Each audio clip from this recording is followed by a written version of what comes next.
Hello friends, कैसे हैं आप सब। उम्मीद करता हूँ आप सब अच्छे होंगे और आपकी स्टडी बिल्कुल अच्छी चल रही होगी। तो आज के इस वीडियो में डिस्कस करेंगे आरआरबी एएलपी के सीबीटी 2 के लिए स्क्रू थ्रेड्स जो चैप्टर है इसी के प्रश्न को डिस्कस करेंगे। जो कि फ्रेंड्स ये जो द प्लेटफॉर्म वाला ये जो बुक है इसी बुक का ये चैप्टर रहने वाला है, जो कि फीटर, टर्नर, वेल्डर, मशीनिस्ट के लिए रहने वाला है। और फ्रेंड्स, अगर आपको फ्री पीडीएफ चाहिए इस वीडियो का या फिर किसी भी वीडियो का, तो आप हमारे टेलीग्राम को ज्वाइन कर सकते हैं। टेलीग्राम का लिंक आपको इसी वीडियो के नीचे डिस्क्रिप्शन में मिल जाएगा, वहाँ से जाकर ज्वाइन कर सकते हैं। और आप हमें इंस्टाग्राम पे भी फॉलो कर सकते हैं। और फ्रेंड्स, मैंने एग्ज़ाम ओरिएंटेड वीडियोस बना रखे हैं जो कि खजाने वाले वीडियो के नाम से आपको मिल जाएगा। और यहाँ से 5 से 6 प्रश्न तो कम से कम आपके 100% आपके यहीं से पूछे ही जाएंगे और पूछे भी जाते हैं, क्योंकि इसमें वैसे वैसे टॉपिक्स को रखा गया है जहाँ से प्रश्न डायरेक्टली पूछा जाता है। ओके फ्रेंड्स, इसीलिए इस वीडियो को एग्ज़ाम से पहले देखना बिल्कुल भी ना भूलें।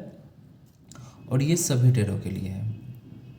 ओके फ्रेंड्स, और इस वीडियो में फ्रेंड्स एक क्लास में आपका एक चैप्टर खत्म हो जाएगा। ओके फ्रेंड्स, तो फ्रेंड्स अगर आपकी तैयारी पक्की होगी तो आपकी सिलेक्शन भी पक्की होगी। तो आइए अब स्टार्ट करते हैं और समझते हैं।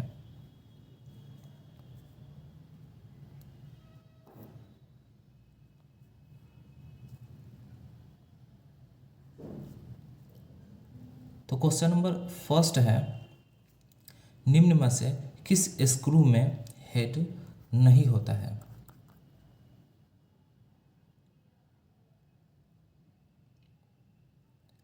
तो इसका राइट आंसर हो जाएगा ऑप्शन सी, यानी कि सेट स्क्रू। इसमें हेड नहीं होता है इन सभी ऑप्शंस में से। अब आइए कुछ इंपॉर्टेंट पॉइंट्स को भी डिस्कस कर लेते हैं। जैसे कि इसका पहला पॉइंट है, ये स्क्रू हेड और बिना हेड दोनों प्रकार के होते हैं। इसका दूसरा पॉइंट क्या है, तो जिस स्क्रू के हेड नहीं होते हैं उसे ग्रुप स्क्रू कहते हैं। अब आइए फ्रेंड्स, जो सेट स्क्रू है इसके बारे में कुछ इंपॉर्टेंट पॉइंट्स को डिस्कस कर लेते हैं।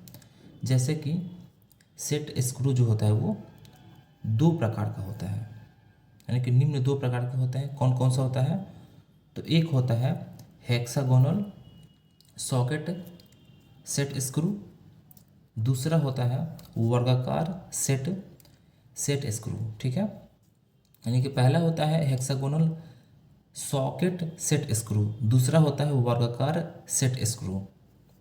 अब आई फ्रेंड्स, जो स्क्रू है इसके बारे में समझ लेते हैं।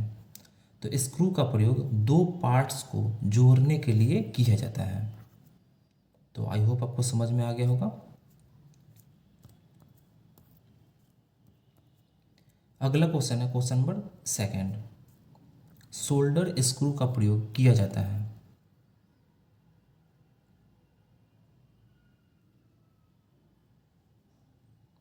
तो इसका राइट आंसर हो जाएगा ऑप्शन बी, यानी कि अस्थायी रूप से किया जाता है। अब आइए इंपॉर्टेंट पॉइंट्स को डिस्कस कर लेते हैं। जैसे कि इस स्क्रू की बॉडी प्लेन होती है, अर्थात गोलाकार होता है।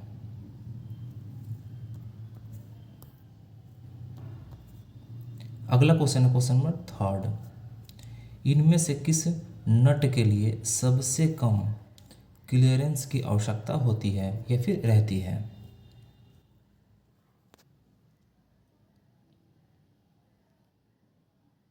इसका राइट आंसर हो जाएगा ऑप्शन बी, यानी कि हेक्सागोनल नट के लिए।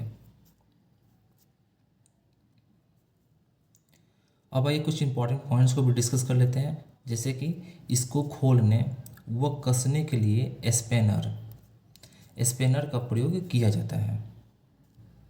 अगला है, इसका प्रयोग साधारणतः सबसे अधिक होता है किसका, तो हेक्सागोनल नट का।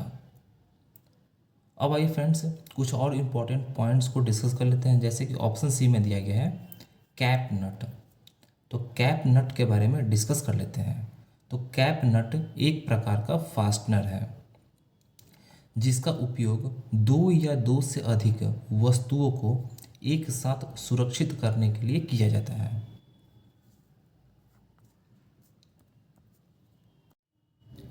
अगला क्वेश्चन है क्वेश्चन नंबर 4। पिच डायमीटर होता है, तो इसका राइट आंसर हो जाएगा ऑप्शन ए, यानी कि चूड़ी के पिच का आधा होता है। अब आइए फ्रेंड्स, जो पिच है इसके बारे में समझ लेते हैं। तो उसके पहले फ्रेंड्स आपको समझना पड़ेगा क्रस्ट, रूट और फ्लैंक के बारे में समझना पड़ेगा। तो फ्रेंड्स अगर ये थ्रेड है तो किसी भी थ्रेड का ऊपरी सिरा जो होता है यानी कि ये वाला, वो क्रस्ट कहलाता है। और चूड़ी के यानी कि थ्रेड के निचली वाला जो सिरा होता है ये वाला, इसको रूट कहा जाता है। ओके फ्रेंड्स, और क्रस्ट और रूट के बीच की जो दूरी होती है इसी को फ्लैंक कहा जाता है। ओके फ्रेंड्स, तो आई होप आपको समझ में आ गया होगा क्रस्ट, रूट और फ्लैंक के बारे में। तो फ्रेंड्स क्रस्ट जो है, क्रस्ट दो क्रस्टों के बीच की जो दूरी जो होता है उसी को कहा जाता है पिच कहा जाता है। ओके फ्रेंड्स, दो क्रस्टों के बीच की जो दूरी होता है उसी को पिच कहा जाता है। और एक पूछा जाता है एग्जाम्स में कि थ्रेड एंगल के बारे में। तो फ्रेंड्स ये वाला जो होता है ये एंगल, इसी को कहा जाता है थ्रेड एंगल। ओके फ्रेंड्स, तो आई होप आपको क्रस्ट, रूट, फ्लैंक, पिच और थ्रेड एंगल समझ में आ गया होगा। अब आइए अगला जो प्रश्न है उसको डिस्कस करते हैं और समझते हैं। तो अगला क्वेश्चन है क्वेश्चन नंबर 5।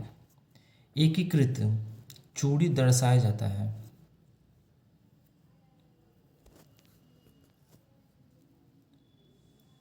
तो इसका राइट आंसर हो जाएगा ऑप्शन बी, यानी कि चूड़ी पर इंच से दर्शाया जाता है। अगला क्वेश्चन है क्वेश्चन नंबर 6। थ्रेडेड असेंबली में मेल तथा फीमेल थ्रेडों के बीच के संपर्क को क्या कहा जाता है?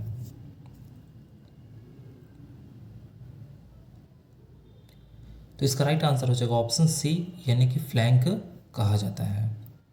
और फ्रेंड्स क्रस्ट किसको कहा जाता है? तो थ्रेड के जो ऊपरी जो सिरा होता है उसको क्रस्ट यानी क्रेस्ट कहा जाता है।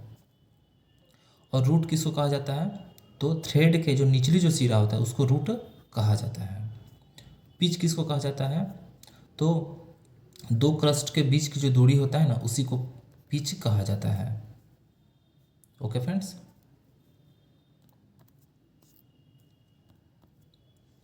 अगला क्वेश्चन है क्वेश्चन नंबर 7। परमानेंट फास्टनिंग का उदाहरण है।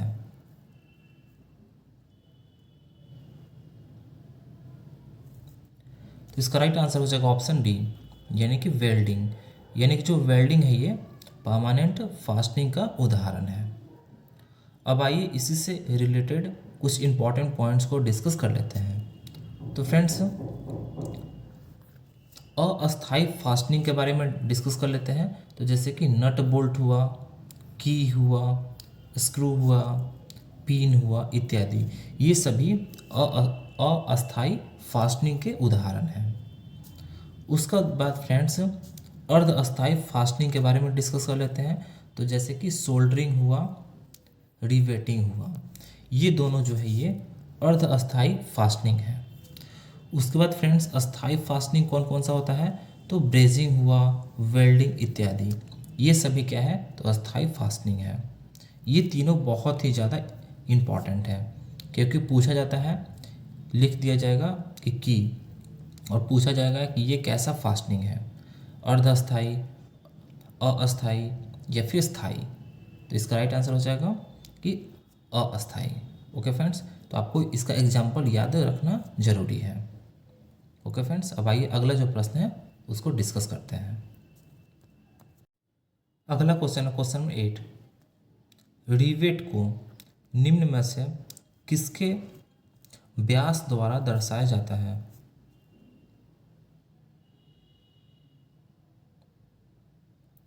तो इसका राइट आंसर हो जाएगा ऑप्शन सी, यानी कि शंख के व्यास के द्वारा दर्शाया जाता है। अब आइए फ्रेंड्स, जो रिवेट है इसके बारे में समझ लेते हैं। तो इस विधि का प्रयोग प्लेटों और चादरों के द्वारा बनी वस्तुओं में होता है।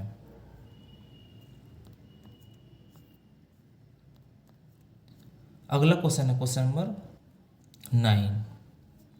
निम्न में से BSF स्क्रू थ्रेड का शीर्ष कोण है?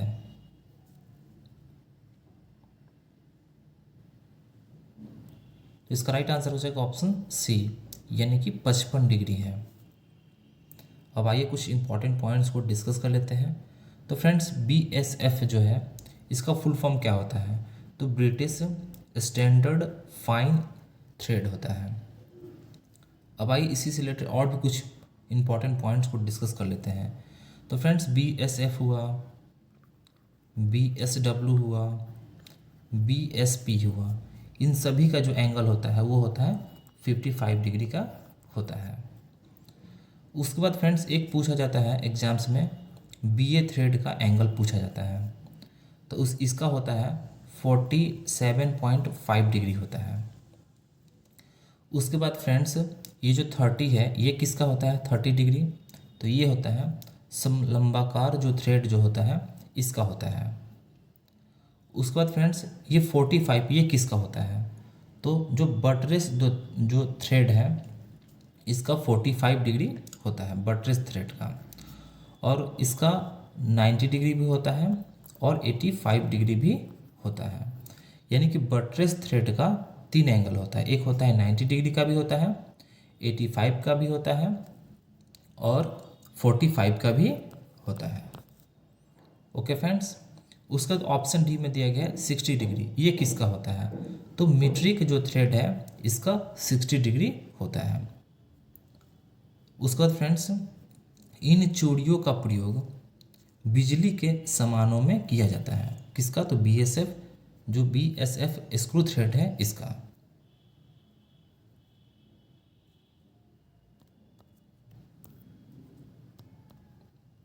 अगला क्वेश्चन है question number 10। BA screw thread की गहराई कितनी होती है?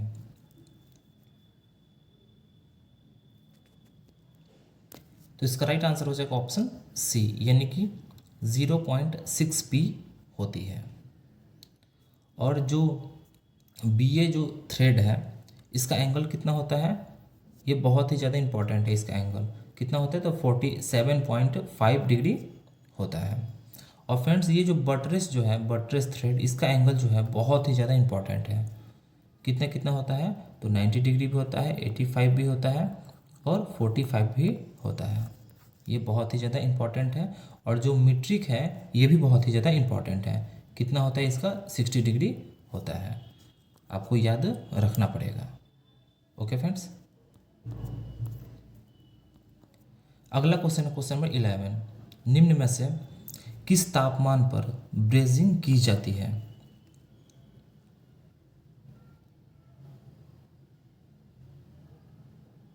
तो इसका राइट आंसर हो जाएगा ऑप्शन ए, यानी कि 450, यानी कि 450 डिग्री सेंटीग्रेड से अधिक पर ब्रेजिंग की जाती है। अब आइए कुछ इंपॉर्टेंट पॉइंट्स को भी डिस्कस कर लेते हैं। जैसे कि यह शोल्डर के समान एक प्रकार का टाँका है, परंतु शोल्डर की तुलना में बहुत शक्तिशाली है।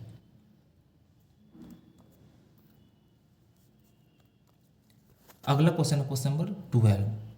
किस नट का प्रयोग मापी यंत्रों में किया जाता है?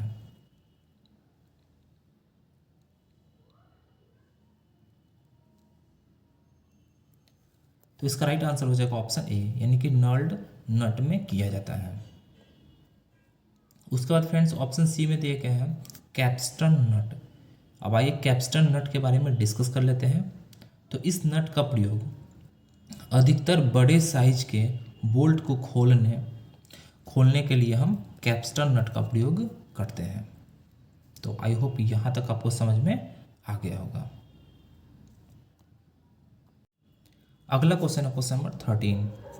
निम्न में से किस कार्य से टैब वॉशर का प्रयोग किया जाता है?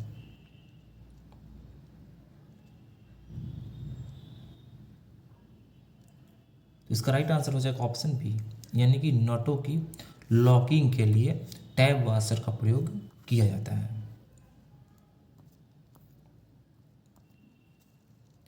अगला क्वेश्चन, क्वेश्चन नंबर 14, निम्न में से किस कारण से नटों के नीचे स्प्रिंग वाशरों का प्रयोग किया जाता है?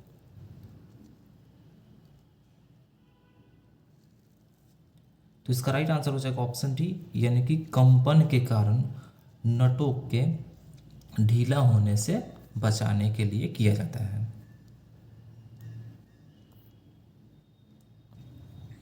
अगला क्वेश्चन है क्वेश्चन नंबर 15, निम्न में से किस फास्टनिंग विधि में धातु पिघलती है?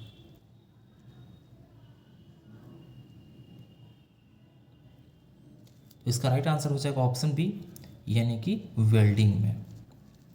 अब आइए फ्रेंड्स, वेल्डिंग के बारे में कुछ इंपॉर्टेंट पॉइंट्स को डिस्कस कर लेते हैं, क्योंकि यहाँ से प्रश्न बनते हैं। तो फ्रेंड्स, इसका पहला पॉइंट है, वेल्डिंग एक टेक्निक है जिसके द्वारा हम धातुओं को अस्थायी रूप से जोड़ते हैं।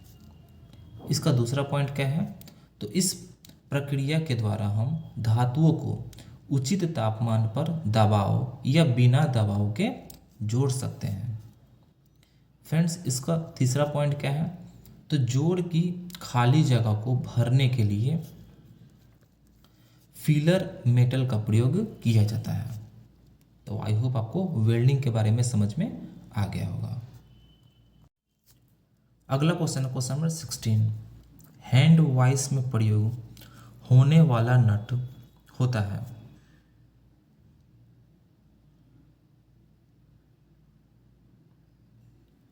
तो इसका राइट आंसर हो जाएगा ऑप्शन बी, यानी कि विंग नट, यानी कि हैंड वाइस में विंग नट का प्रयोग होता है। अब आइए फ्रेंड्स, विंग नट के बारे में कुछ इंपॉर्टेंट पॉइंट्स को डिस्कस कर लेते हैं। तो फ्रेंड्स, इसका पहला पॉइंट है कि जो विंग नट होता है इसको फ्लाई नट के नाम से भी जानते हैं। इसका दूसरा पॉइंट क्या है, तो इस नट को हाथ के द्वारा कसा या खोला जा सकता है। इसका तीसरा पॉइंट क्या है, तो इसकी ऊपरी सतह के साथ दो विंग लगी होती है। इसका चौथा पॉइंट क्या है, तो इसका प्रयोग हेक्सा फ्रेम में ब्लेड को कसने के लिए किया जाता है। किसका, तो विंग नट का प्रयोग। तो इसका राइट आंसर हो जाएगा ऑप्शन बी, यानी कि विंग नट। अगला क्वेश्चन है क्वेश्चन नंबर 17, निम्न में से BIS थ्रेड की गहराई है।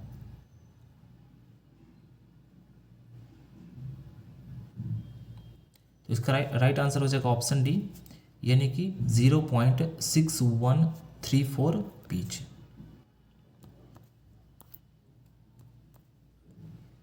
अगला क्वेश्चन है क्वेश्चन नंबर 18, लिफ्टिंग तथा साज सामान की थ्रेडिड शाफ्ट पर किस थ्रेड का प्रयोग किया जाता है?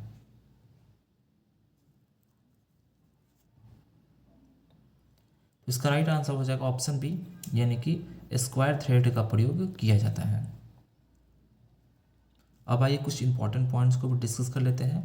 तो इसका पहला पॉइंट है, स्क्वायर थ्रेड भारी कार्यों को करने के लिए इसका प्रयोग किया जाता है। इसका दूसरा पॉइंट है, इसके कोण का जो मान होता है वो 90 डिग्री होता है। अगला क्वेश्चन है क्वेश्चन नंबर 19, इंजीनियरिंग उद्योग में सबसे अधिक उपयोग होने वाला अस्थायी बंधक निम्न में से कौन सा है?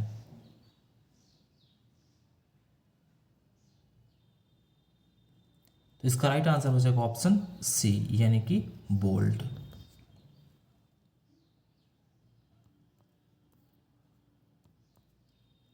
अगला क्वेश्चन है क्वेश्चन नंबर 20, निम्न में से कौन सा नट हेक्सागोनल नट नहीं है?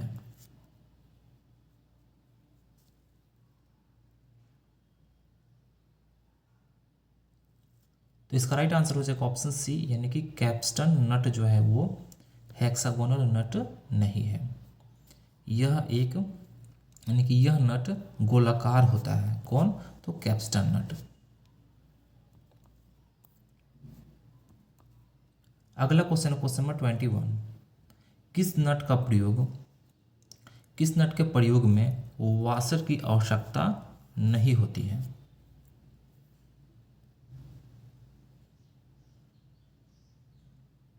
तो इसका राइट आंसर हो जाएगा ऑप्शन बी, यानी कि फ्लैंस्ड जो नट होता है इसमें वाशर की आवश्यकता नहीं होती है।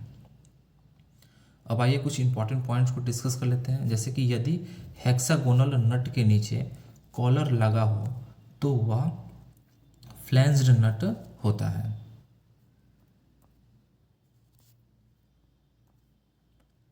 अगला क्वेश्चन है क्वेश्चन नंबर 22।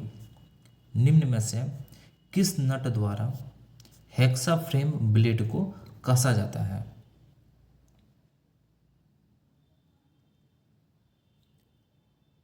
तो इसका राइट आंसर हो जाएगा ऑप्शन ए, यानी कि विंग नट के द्वारा।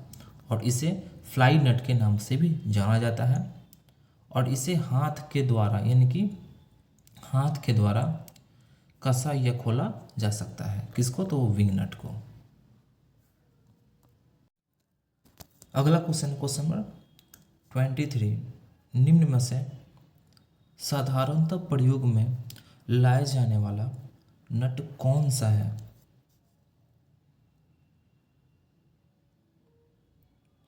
तो इसका राइट आंसर हो जाएगा ऑप्शन ए, यानी कि हेक्सागोनल नट।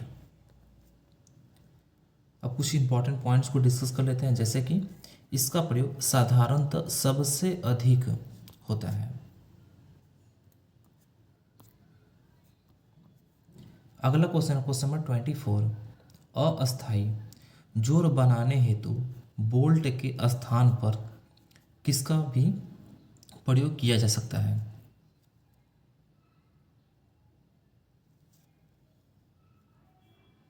तो इसका राइट आंसर हो जाएगा ऑप्शन ए, यानी कि स्क्रू का भी प्रयोग किया जा सकता है। अब आइए फ्रेंड्स, जो ऑप्शन बी में दिया गया नट, इसके बारे में डिस्कस कर लेते हैं।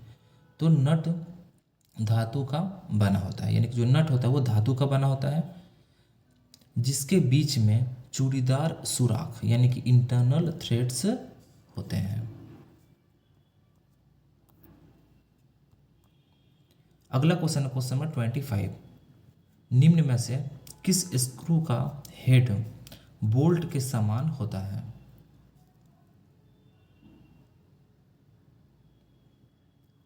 तो इसका राइट आंसर हो जाएगा ऑप्शन ए, यानी कि कैप स्क्रू। यानी जो कैप स्क्रू होता है इसका हेड बोल्ट के समान होता है। अगला क्वेश्चन है क्वेश्चन नंबर 26। बटरेस थ्रेड कितने प्रकार के होते हैं?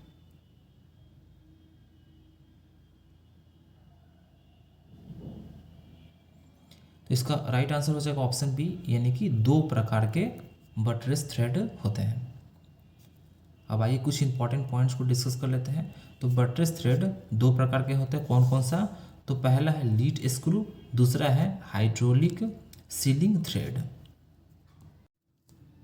अगला क्वेश्चन है क्वेश्चन नंबर 27। बटरेस थ्रेड को किस नाम से जाना जाता है? तो इसका राइट आंसर हो जाएगा ऑप्शन ए, यानी कि ब्रीच लॉक थ्रेड के नाम से बटरेस थ्रेड को जाना जाता है। अब आइए कुछ इंपॉर्टेंट पॉइंट्स को डिस्कस कर लेते हैं। जैसे कि फ्रेंड्स, बटरेस जो थ्रेड है इसका एंगल जो होता है वो 90 डिग्री, 85 डिग्री, 45 डिग्री का होता है। उसका फ्रेंड्स जो ऑप्शन सी में दिया गया है BSP थ्रेड, इसका एंगल कितने डिग्री का होता है? तो वो 55 डिग्री का होता है। ये भी आपको याद रखना है। अगला क्वेश्चन है क्वेश्चन नंबर 28। BSW थ्रेड का H का मान कितना होता है?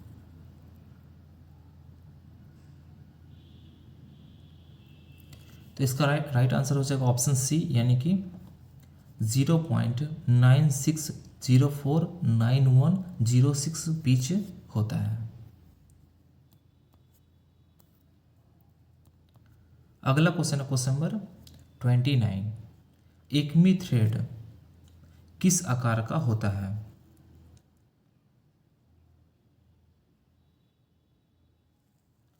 तो इसका राइट आंसर हो जाएगा ऑप्शन डी, यानी कि समलम्ब आकार का होता है। और फ्रेंड्स जो एकमी जो थ्रेड होता है इसका एंगल कितने डिग्री का होता है, तो वो 29 डिग्री का होता है। ये भी बहुत ही ज़्यादा इम्पॉर्टेंट है। अगला क्वेश्चन, क्वेश्चन नंबर 30, किस प्रकार के थ्रेड का प्रयोग ऑटोमोबाइल इंडस्ट्री में सबसे अधिक होता है? तो इसका राइट आंसर हो जाएगा ऑप्शन बी, यानी कि नकल थ्रेड का। अब आइए कुछ इंपॉर्टेंट पॉइंट्स को डिस्कस कर लेते हैं। तो फ्रेंड्स इसका पहला पॉइंट है, नकल थ्रेड का जो एंगल होता है वो 30 डिग्री होता है। इसका दूसरा पॉइंट है, इसका प्रयोग रेलवे वैगनों को आपस में जोड़ने वाले जो पिच जो होता है इसमें किया जाता है। और फ्रेंड्स जो एकमी थ्रेड होता है इसका एंगल जो होता है वो 29 डिग्री का होता है। ये भी आपको याद रखना है। अगला क्वेश्चन है क्वेश्चन नंबर 31, एकमी थ्रेड का प्रयोग होता है। तो इसका राइट आंसर हो जाएगा ऑप्शन ए, यानी कि खराद में होता है। अब आइए कुछ इंपॉर्टेंट पॉइंट्स को डिस्कस कर लेते हैं। तो फ्रेंड्स इसका पहला पॉइंट है, एकमी थ्रेड समलंब के आकार का होता है। इसका दूसरा पॉइंट है, एकमी थ्रेड का जो कोण का जो मान होता है वो 29 डिग्री होता है। अगला क्वेश्चन है क्वेश्चन नंबर 32, हेक्सागोनल नट को कितने कोण पर चैम्फर करते हैं? तो इसका राइट आंसर हो जाएगा ऑप्शन ए, यानी कि 30 डिग्री पर इसको चैम्फर करते हैं। अब आइए इसी से रिलेटेड कुछ इंपॉर्टेंट पॉइंट्स को भी डिस्कस कर लेते हैं। तो इसका पहला पॉइंट है, यह 6 फलक वाला नट है, अर्थात षष्ठभुज होता है। इसका दूसरा पॉइंट है, इसका प्रयोग साधारणतः सबसे अधिक होता है। किसका? तो हेक्सागोनल नट का। अगला क्वेश्चन है क्वेश्चन नंबर 33, मीट्रिक थ्रेड में पिच को दर्शाया जाता है। तो इसका राइट आंसर हो जाएगा ऑप्शन ए, यानी कि mm में दर्शाया जाता है। अब आइए कुछ इंपॉर्टेंट पॉइंट्स को भी डिस्कस कर लेते हैं। तो इसका पहला पॉइंट है, मीट्रिक थ्रेड का जो एंगल यानी कि जो कोण होता है वो 60 डिग्री का होता है। इसका दूसरा पॉइंट क्या है, तो मीट्रिक थ्रेड में पिच या दो चूड़ियों के बीच की दूरी को mm में दर्शाया जाता है। तो फ्रेंड्स आज के लिए इतना ही। वीडियो कैसा लगा? अगर आपको वीडियो अच्छा लगा हो तो वीडियो को लाइक करें, चैनल को सब्सक्राइब करें और बेल आइकन को दबाएं ताकि कोई भी नोटिफिकेशन हो उसका मैसेज आपके पास सबसे पहले पहुंचे। और फ्रेंड्स अगर आपको फ्री PDF चाहिए इस वीडियो का या फिर किसी भी वीडियो का, तो आप हमारे टेलीग्राम को ज्वाइन कर सकते हैं। टेलीग्राम का लिंक आपको इसी वीडियो के नीचे डिस्क्रिप्शन में मिल जाएगा, वो वहाँ से जाकर ज्वाइन कर सकते हैं। और आप हमें इंस्टाग्राम पे भी फॉलो कर सकते हैं। और मैंने एग्ज़ाम ओरिएंटेड वीडियोस बना रखा है जो कि खजाने वाले वीडियो के नाम से मिल जाएगा आपको। और कम से कम 5 से 6 प्रश्न तो आपके 100% आपके यहाँ से पूछे ही जाएंगे, यानी कि 5 से 6 प्रश्न तो आपके फिक्स हैं यहाँ से, यानी कि इसी खजाने वाले वीडियो से। और ये तो कम से कम हुआ, यानी कि इससे ज़्यादा भी प्रश्न पूछा जा सकता है। इसीलिए इस खजाने वाले वीडियो को बिल्कुल भी मिस ना करें। एग्ज़ाम से पहले इस वाले वीडियो को देख कर ही जाए, बहुत ही ज़्यादा आपको हेल्प मिलने वाला है। और ये सभी ट्रेडों के लिए है। Okay friends, thanks for watching.